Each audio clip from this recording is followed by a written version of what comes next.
Hello, I'm Neil, and today we're going to talk about designing your app for cloud. Let's get into it. We're going to whiz through what you need to know when designing an application for the cloud.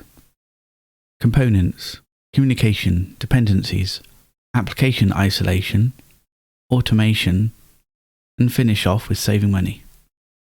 This video playlist is based on a book that you can get from Amazon now.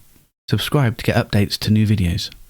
When deploying an application to cloud, it's usually best to design it so that it can be broken down into the smallest possible level you can have, split into components. This is almost the exact opposite to a monolithic design, where everything's in one big deployment. Having the application in small components like this allows us to benefit from the cloud flexibility. Smaller components means smaller deployments and the ability to scale that component. It's important when designing the component that it's clear what its inputs and outputs are, and what it does.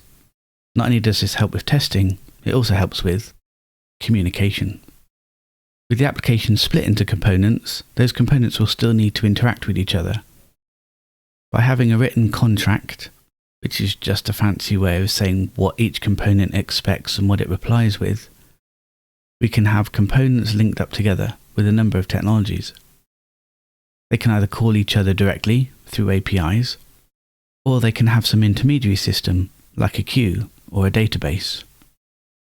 When an application is developed, it's natural for it to rely on reusable components like libraries. These need to be installed onto the servers as well. With a well-designed application, the libraries can be shared amongst many components. In that way, we can have a shared resource like a server image or a Docker image that has all of those components in it already.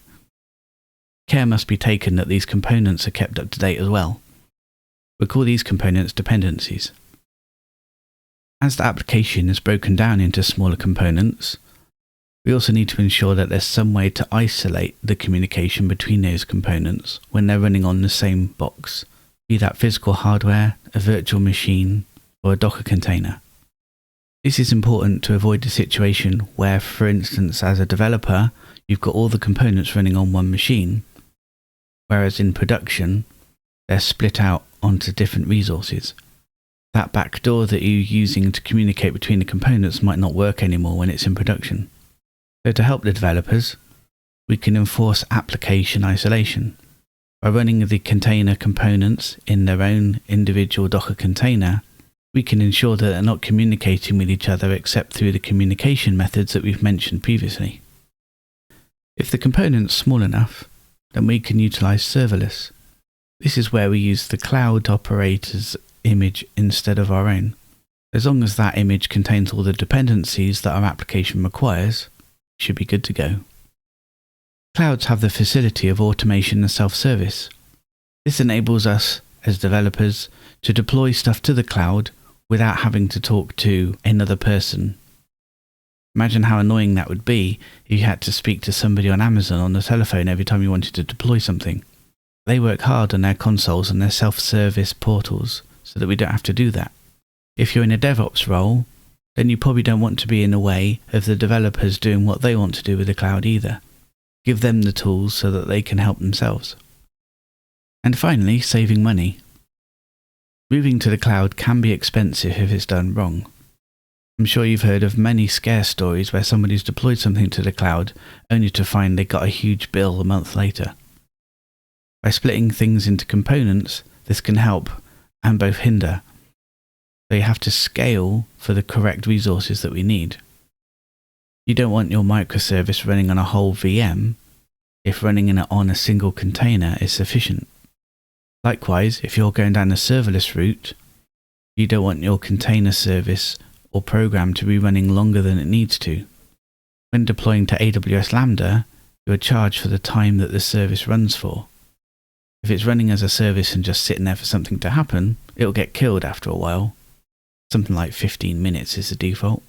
But if all it needs to do is return a response to a web page that takes 5 milliseconds, then you better make sure it exits as soon as it's done so.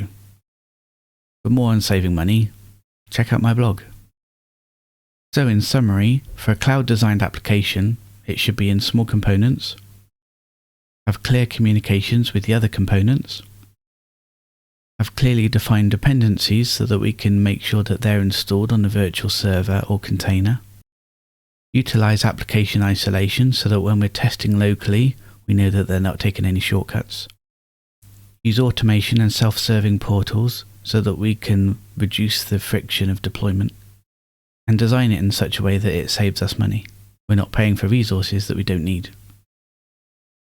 In the next video, I'll be talking how the cloud can help us with high availability and scaling. To get notified of when that gets released, be sure to subscribe to the channel. Till next time.